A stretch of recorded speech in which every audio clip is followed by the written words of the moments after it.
Recording in progress. What's that background noise, Sean? What's that background noise? I got the trash bags. I'm putting them in the trash cans. Playing with trash bags. Literally trash bags in the trash cans. It's amazing you do all this work to make it easy for people to use the receptacle, and guess what they do, Deepak? Don't. They just leave things. They throw it on the floor. Yeah, right. Leave it on the floor. And I always tell people, I go, you really want to have faith in humans? Come clean a bathroom in the morning after a Friday or Saturday night in a bar. that will tell you what humans are really like. Oh yeah. So besides the fact that I was talking to one of the producers and they were asking me why we never talked about Joe Exotic since Oklahoma has been a massive part in my life. The pride of very few people in Oklahoma. Mm-hmm. So here's my thing with Joe Exotic. I know everybody's watched the Netflix series, and I did see some of it. And I've seen some of his program early on, and so you might want to fill people in on what Joe Exotic is in a language that they might be able to understand before I insult him. He is the Archie Bunker of Oklahoma. And what I mean by that, kind of working class mentality and down here for a while, you had this huge pride in being a redneck, and he prides himself on that, the mullet and all, even when mullets have come and gone. And they are back again, by the way. I just want to let you know that. Oh, no. The fun in the back. Yeah. Serious in the front, party in the back. It is stylish again, for lack of a better word. Are these hipsters again doing this? No. These are just, in Oklahoma, it started again with the coach of Oklahoma State football. And he started wearing a mullet a couple of years ago. And I was like, oh no, here it comes. And it's true. So I don't know what you do about something like that. So let's see about Joe Exotic. So tell people what he is. So he is a exotic animal keeper, for lack of a better phrase. Can you even call that a zoo? Or is it just cages with animals locked up in there? So here's what I would tell you. I've been to the zoo. I've driven through the zoo. Mm. It's in the middle of Oklahoma. So there is a fun play area for families called Turner Falls. It's near the Texas border, if anybody's looking at it on a map. Now, my kids loved going there when they were little. I've never been there as an adult, so I don't know anything about it. But he kept exotic animals, and I believe, if I got this correctly, had them at this park, because I've been through the park. And it was interesting. It was kind of like a sad zoo. Because zoos make it, their environments, everything looks really good. And this was like that zoo that the people got in discipline problems had to go to the other zoo, and that was Joe Exotic Zoo. But he always kept dangerous exotic animals around. That was the thing. And God knows what he was really doing for money, but he was probably the first initial reality TV star in Oklahoma. Oh, yeah. I've never seen and so, and for those of you listening, take a second and Google Joe Exotic Oklahoma, and you will be drawn in. Much like I love Indian matchmaking, you will love Joe Exotic. Deepak is very, very embarrassed by my love of Indian matchmaking. Yes, go ahead. Sorry. You and your obsession with that damn show. Dude, that's the funniest stuff I've ever seen. During the pandemic, the one thing that everybody in Bangalore knew about Oklahoma was Joe Exotic, thanks to the Netflix show. So the deal is he's in jail now. And I don't know whether he murdered somebody or not, because I got to be honest with you, you get down to the southern part of the state, it's difficult to tell what happened versus the stories you're hearing. And I really mean that in his defense. And I find him indefensible most of the time. So he purposely plays this character, Joe Exotic.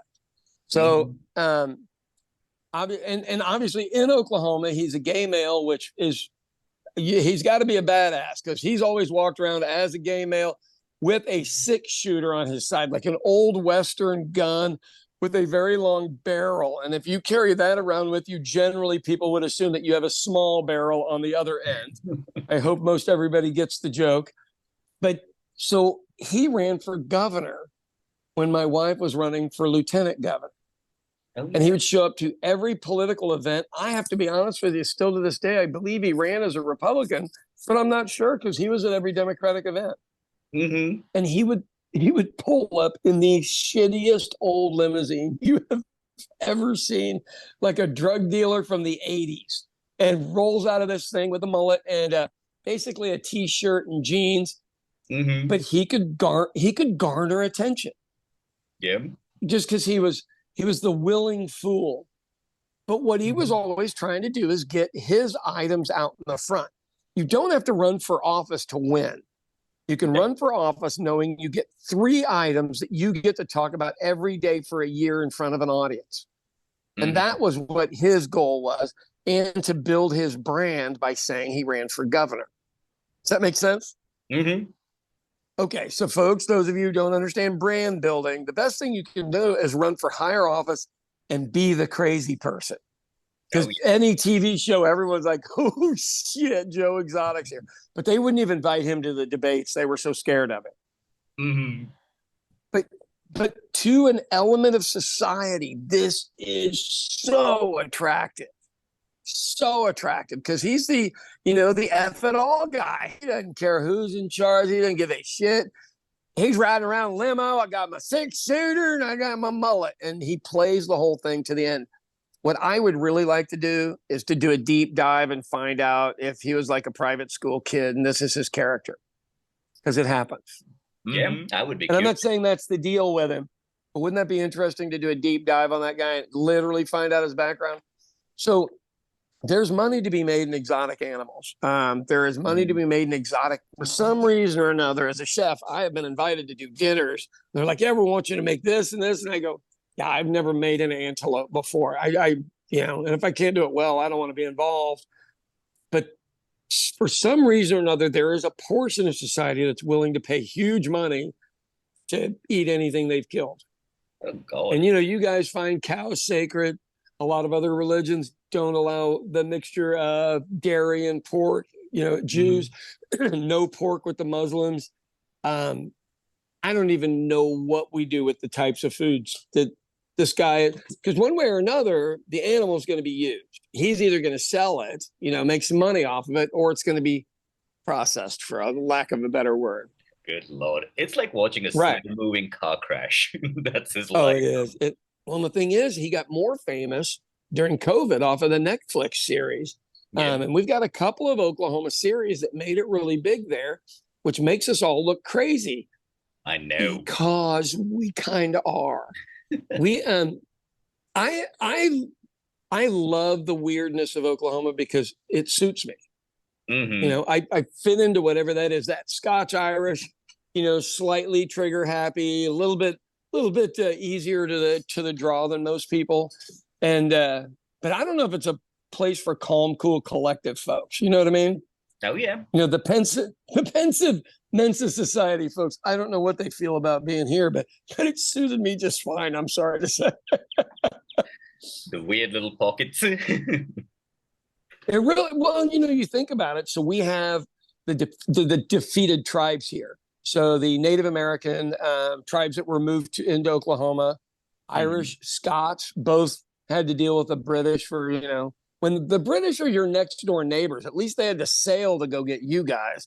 We were 20 miles away. Scotland was on the other side of a wall. I mean, it just never ended. When they didn't have anywhere to go do some bastardization, they just come to either one of our countries and start killing people. Mm-hmm. You guys had at least money to give them. Neither one of our countries had anything. Money and spice. We just didn't. And tea. Yeah. Right.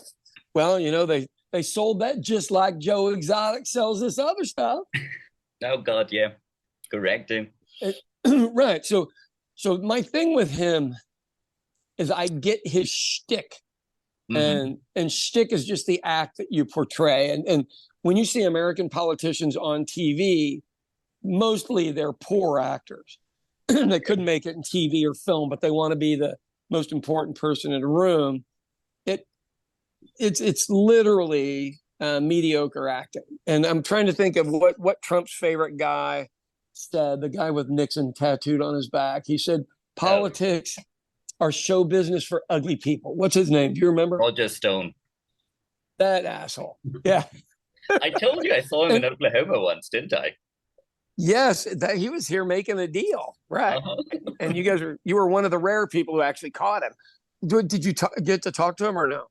Oh, I just said hello because he looks so familiar. Because I was sitting at it was some steakhouse we were in the stockyards, Right. and I was very Cattleman's. confused. Yeah, I was very confused as to what he was doing with those other two guys. And you know, the now that I think of it, the other guy with him might have been the guy we don't like. Well, that narrows it down. Oh my God, you mean Ryan Walters? It very well could have been. That actually is, yeah, because he is running that style of campaign, that abrasive, yeah, crazy stuff. There was a guy okay, let me check. At the table who was around like my age, which I'm pretty sure was this one, because I couldn't figure out the dynamics because they were him, another old dude who probably was some old guy with money. Yeah, that's the way it works. So if you think about anybody you see are usually not doing their own verbiage or their own delivery of ideas. Some third party that's paid in some money is usually setting the script for that.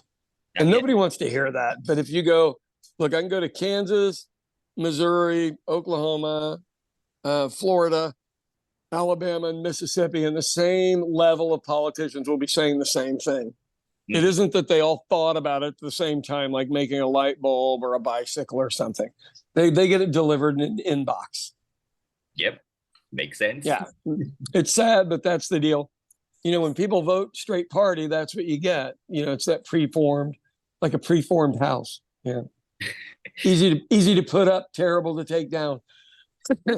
I'm very curious to see how Joe Exotic's presidential run's going to go. Did you know that he announced that he's in jail? Right.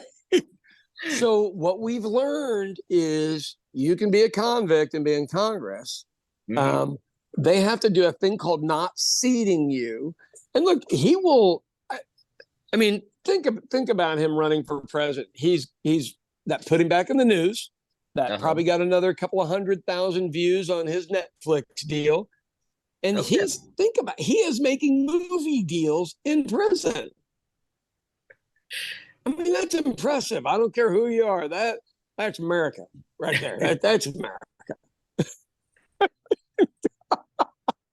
You know that app that's there? I was looking for it yesterday because I was trying to see if he was on there. It's called Cameo, where it would be like celebrities and like celebrities, stand-ups, artists, sports stars, all of them are on the app, and you can send them a message, like a personal message, and ask them to read out a script for. Yes, yeah, like wish this person something kind of thing. Right.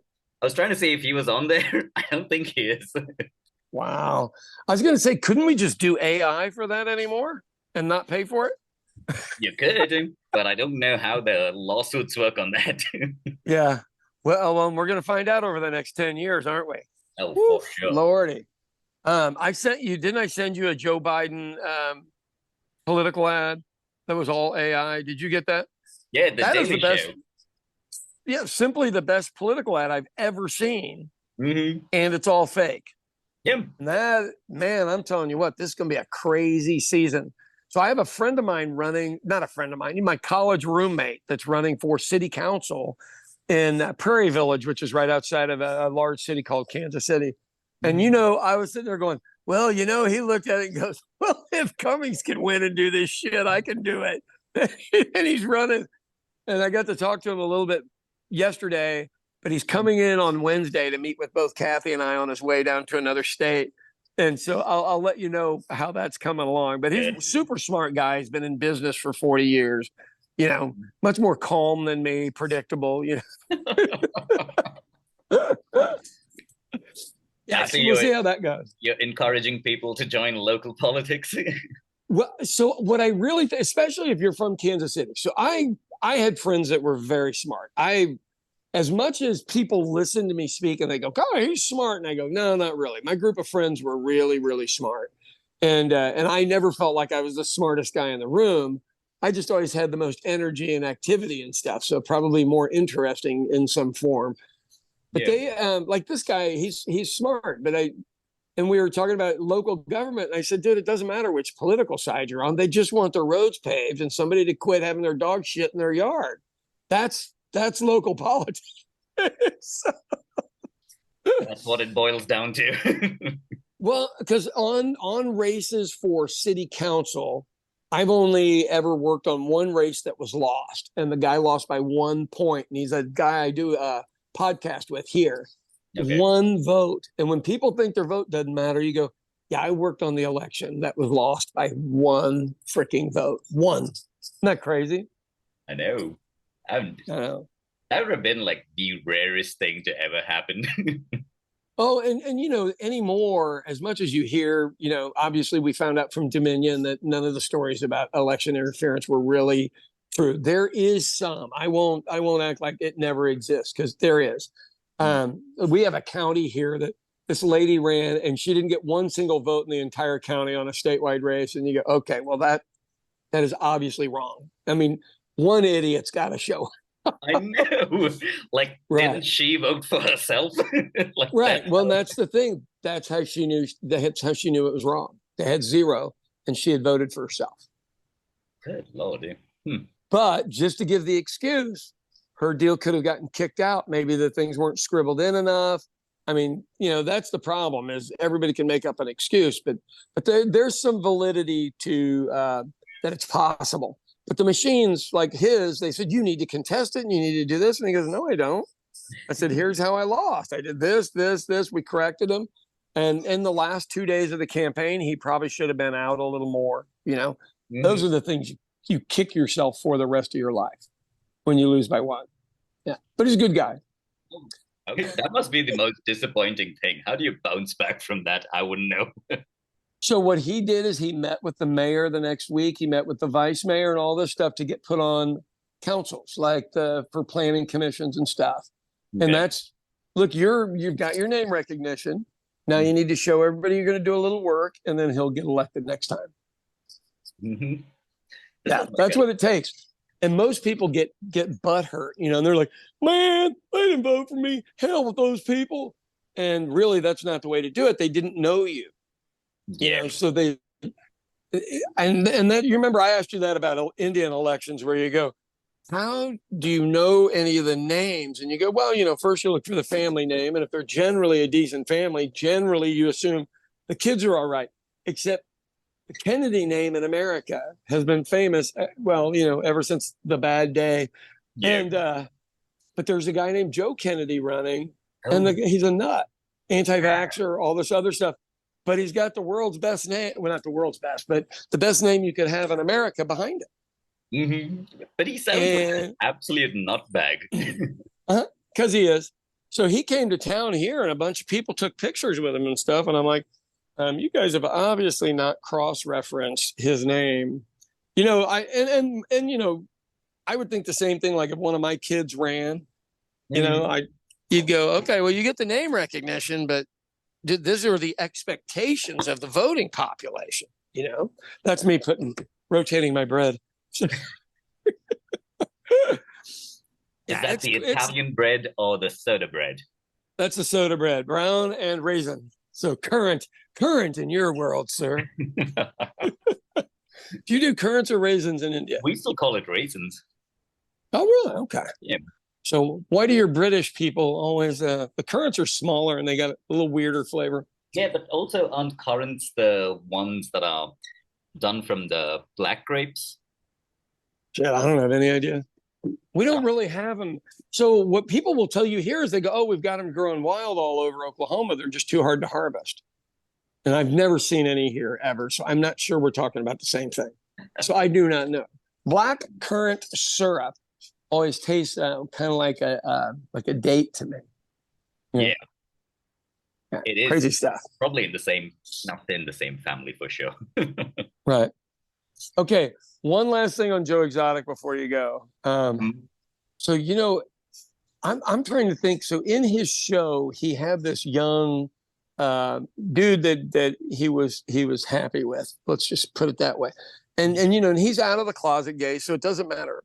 And that has not seemed to bother his popularity here in Oklahoma.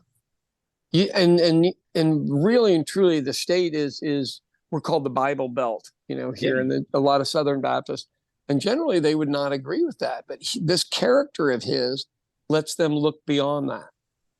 Yeah, probably the same thing with the way they look past Trump's affairs and shit. Yeah, yeah, because those were all out there as well. And as long as you're saying what they want to hear, you're still going to get it. I got to be honest with you. If he really put up a good run, he could win Oklahoma because we have not voted Democratic for like 55 or 60 years for president. Oh, wow. Ever. It just, I mean, like there's no reason to come here, no reason to spend money, send a staffer to let people know you care. But other than that, unless you're collecting um, donations, there's no reason to come. Hmm.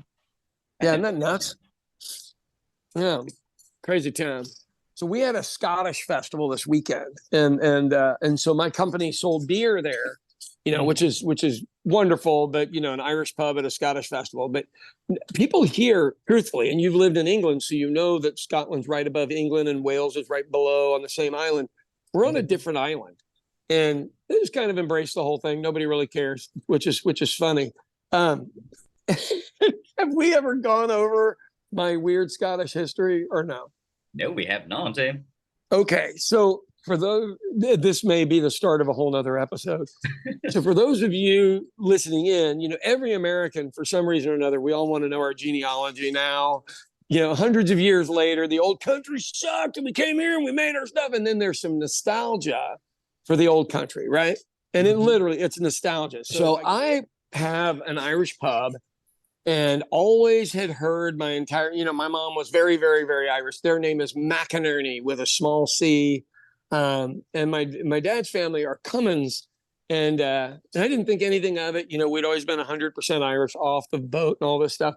And when I go back to visit the first time, one of my uncles, we're just talking about, being Irish essentially, because I don't know him and there's nothing else to really talk about. But he's a really well-read guy. And he goes, well, Sean, you guys were Nordic. You're not actually Irish. And I go, what? And he goes, well, I mean, look at the original spelling of the name. Does that even look Irish to you? And I was like, I didn't know what he meant. Honestly, I mean, I didn't know because nobody ever said anything. Comyn. And if you look at that on paper, you go, yeah, you're not from here. But it's pronounced common. And then and I'm from a family of raiders. We raided France and Paris a few times. You may have seen the movies. So they gave us this big swath of land in northern France called Coumany, France, and then Coman, Belgium, and they're right next door to each other with a river going through it. But that's the same name, just spelled in two other languages. And so we were there for a bunch of time. And for those of you Indians, this is probably one of the better stories I will ever tell you. If you ever wanted to have some vengeance on Great Britain, here's how it works. So we raided Great Britain with William the Bastard, or William the Conqueror was our cousin. And then we were one of the other crews that came in. And at the time, I can't remember the name of the other three areas, but Northumbria was one of them. And that's what we were awarded after taking over England. And it goes terribly wrong from there. That ancestor of mine gets assassinated in York and with 800 men. And it starts a thing called the harrying of the North. So if you ever want to know how bad things get, so we were the invaders. We went in. There was a bunch of Vikings in York is actually how they beat us. So they beat us on that deal. And then William the Conqueror goes in and salts all the land and starves everybody to death and kills 10,000 people. It's called the Harrying of the North. Look it up. You'll see our name there. And from there, we marry into the Scottish throne. And I have no idea how or what took place there. But I'm literally direct lineage from all that. Not that it matters because I'm still just a bartender in Oklahoma. But we lost a civil war in Scotland, and I can't make this up. And for those of you who like movies, William Wallace was our cousin. We didn't fight with William Wallace, but Robert the Bruce, who's the most well-known celebrity king of Scotland, was the one that assassinated my ancestor to take over. So knowing all that is what we talk about at the Scottish Festival yesterday. Everybody. Like you're talking about a sporting match or a sporting game. And I don't know if anybody finds humor in all that or not, but that's how we ended up in Ireland. We lost a civil war and we were running away from Robert the Bruce and his brother. He managed to kill the right person to take our whole family out. One guy. Oh, wow. And that's impressive. Yeah, that's impressive. And we've been in charge for 100 years. It's called the Common Century. Isn't that crazy? One guy takes out one guy and it all falls. That is, whoa. I've never heard this. Are you shitting me? Oh. So one day, Kathy comes home one day and she's like, what are you doing? I said, well, I'm trying to read this book. And she looks at it. And there's a book on our family called The Commons, The Enemies of the Bruce, which, you know, you don't want to be that guy. You want to be the celebrity that won. We were the celebrity that lost. Is that where they changed the pronunciation and they were like, guys, just drop the damn pronunciation, call it Cummings. Right. Spell it the damn way they can do it. So here's why the name changes. It's really funny outside of language, because when we raided England, we spoke French, and we were in the Scottish throne. We spoke we spoke French still. And that is how Bruce turned everybody on us. Even though he was our cousin, little bastard, he ran like a political campaign after the assassination. Our people went down to get the Pope involved, you know, because he had the biggest army in the world. And Bruce just went around going, so I speak Scottish. Do you want somebody Scottish on the throne, or do you want this guy to come back that speaks French? Pretty smart. Oh, God. Political division back in the that'd be the 1400s, early 1300s. So, yeah, I thought you knew all this stuff. Still just a bartender here. But for people who have been subjected by the English, we rolled in there and they didn't do shit. Took the whole place over. Is that what you think that we are doing with our slow immigration and taking over IT infrastructure? So I think you guys are making a pretty good run at it. Think about it. You're going to control most of the information that rules through anywhere just because you have just sheer volumes of people. I always tell people here in America, and I've said this for, 25, maybe 30 years. Look, the Mexicans that are coming here that we use for cheap labor, much like in France, they, would do with the Arabs and the Palestinians and stuff that they brought in. Everybody's got a version of cheap labor. Who do you guys hire? You hire Bangladeshis? Is that the deal? Or is that the Middle East? People from Bangladesh. Right. There are also some of them from the same part of India that's attached to Bangladesh. Oh, wow. Those guys are mainly the waiters and servers that I run into here in Bangalore. Yeah. I mean, it's not a new thing. It's just in America we're discovering the actual history on it because most of it was buried. Your guys' was firsthand.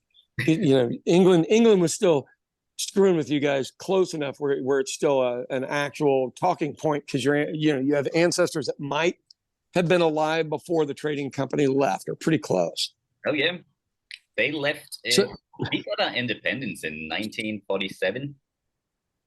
So you still have people alive from that, but they're probably really young. It is my history, since it was all involved in and against the English generally, is incredibly well documented. Oh, good Lordy. I know. Yeah. So I don't know if I've told you this other story. So my son and I take him over to Scotland because really what I want to do is I want to teach him. We get incredibly high highs in our family. And then we tumble down to very low lows. And the thing is, you got to know when to quit, right? You got to know when to put the cards down and walk away from the table. And we just don't do that very well. And so I take him from land that we, as you say, your ancestral home, ancestral land, all this stuff. Yeah, we had to pay money to get into ours. Literally. Yeah. Land we used to own, we had to pay $20 to go in and see like it was a museum. I wish I was kidding. I was like, This is what happens when you lose the war. They They'll make let you you buy an entrance ticket. I know, doesn't that suck? Okay, so for anybody that drinks scotch that's listening, so Balvenie, which is a really famous scotch, that was our castle. And we evidently just walked away from Balvenie. It's right in that, it's literally on Scotch Road there. The castle's absolutely pristine and stunning. No, it isn't a modern castle. It's, it was built in the late 1200s, so it's stones essentially. And we were at one of the other ones that was right next to this river. I can't remember the name of it. And my son goes, well, why don't they do anything with it? And I said, oh, the Scots will give this to you if you want it. I mean, we've got the paperwork. I go, but you'd have to put $5 million into it, which they would love for you to come there and spend $5 million. And I said, but then you got to pay the taxes on it. That's the problem. Oh, God. I go, what are you going to do to generate tax revenue? Yeah, inland tax is brutal. Shit. Really bad, eh? And, yeah, they make the IRS look like they're weak. So yeah, that's the family history, and so I probably discussed that 75 times in the last 2 days. This is what happens when everybody comes and asks you and they're ordering a beer. Oh God, yeah, and well, because we still, what I really should have done when I opened this pub is called it the Common. So my most famous ancestors were the red Common with the red in quotation marks, and then the Black Common, his son, Comyn. And I should have called the pub the Common. I know. Because it would have been a great discussion point from there on out, as much as at the time Americans weren't that interested in genealogy. That's why I didn't do it. Yeah, nobody would have known back then. Now it's right. just because they've read up and because of this stupid ancestry.com and shit is why they're very right. Well, I hate to break it to most of them. Their moms or grandmas or great grandmas may have not been volunteers in their conception. Mm-hmm. And people don't really, they think that's one ethnic group that went that way. You go, no. You were sold off by somebody or handed off by somebody. And people go, well, God, if you guys were that important, did you have slaves? And I go, I don't know. I'm probably. I mean, that's how you make your money. Whatever you invaded, you took slaves back and sold them. Yeah, I don't know whether you kept them or sold them, but I didn't do it. I don't have any control over that. Yeah, the stories are pretty awesome. So, God, what is the Netflix series in Scotland? Oh, and they've got some. What's it called? God, didn't you tell me to watch this? Yeah, well, so there's a specific episode called The Red Dinner. That is about my family and a feud with another family called the Macintoshes. And do you want me to tell this story or no? Sure. So the Red Dinner, and this is literally about my family and a family called the Macintoshes. And they ended up with one of our castles after we fell from power. And we wanted that castle back because it was one of the better ones, right? So we play to have this dinner and we're going to assassinate all of them while they're there. And not knowing one of the young girls from our clan was in love with a Macintosh boy and told him that we were going to kill all of them. So guess what happened, Deepak? They killed us first. Oh, God. You guys seem to have the most atrocious luck in history, or just dumb as shit. I can't figure out which one it is. Right. But that's when you sit there and go, well, what happens is you have this setting of good luck. And then you start getting overconfident like a Coke dealer from the 90s. Nobody can touch me. The law can't get me. I'll do whatever I want. Oh, the FBI's at my door. That kind of stuff. Same deal. They just cut us down a size. It's okay. This is the worst explanation for tall poppy that I could have ever got in my life. I know, but really and truly, it makes sense, doesn't it? Yes, it does.